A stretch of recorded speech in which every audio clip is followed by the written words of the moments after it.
ಭಾರತ ರಾಷ್ಟ್ರೀಯ ಭಾವೈಕ್ಯ ಪೀಠಿಕೆ ಜನರು ವಾಸ ಮಾಡುತ್ತಿರುವ ಒಂದು ನಿರ್ದಿಷ್ಟವಾದ ಭೌಗೋಳಿಕ ಪ್ರದೇಶವನ್ನು ದೇಶ ಎಂದು ಕರೆಯಬಹುದು.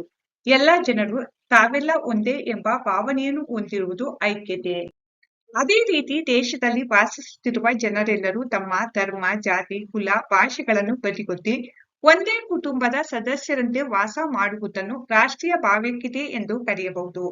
ಭಾರತದಂತಹ ವೈವಿಧ್ಯತೆಗಳಿಂದ ಕೂಡಿರುವ ರಾಷ್ಟ್ರದಲ್ಲಿ ಏಕತೆಯನ್ನು ಸಾಧಿಸುವುದು ಮುಖ್ಯವೆನಿಸುತ್ತದೆ. ವಿಷಯ ವಿವರಣೆ: ಜನನಿ ಜನ್ಮಭೂಮಿಷ್ಯ ಸ್ವರ್ಗದಪಿ ಗರೀಯಸಿ ಎಂಬ ಮಾತಿನಂತೆ ಎತ್ತ ತಾಯಿ ಒತ್ತ ಭೂಮಿಯು ಸ್ವರ್ಗವಿದ್ದಂತೆ. ಇಂತಹ ಒತ್ತ ಭೂಮಿಯಲ್ಲಿ ವಾಸಿಸುವ ನಾವೆಲ್ಲರೂ ಒಂದೇ ತಾಯಿಯ ಮಕ್ಕಳಂತೆ ಇದ್ದೇವೆ.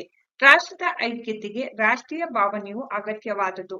ಭಾರತ ಸರ್ವಧರ್ಮಗಳ ನೆಲೆಬೀಡು. ಇಲ್ಲಿ ವಿವಿಧ ಜಾತಿ, ಮತ, ಪಂಥ, ಭಾಷೆ, ಸಂಸ್ಕೃತಿಯ ಜನರು ಇದ್ದಾರೆ. ಇಂತಹ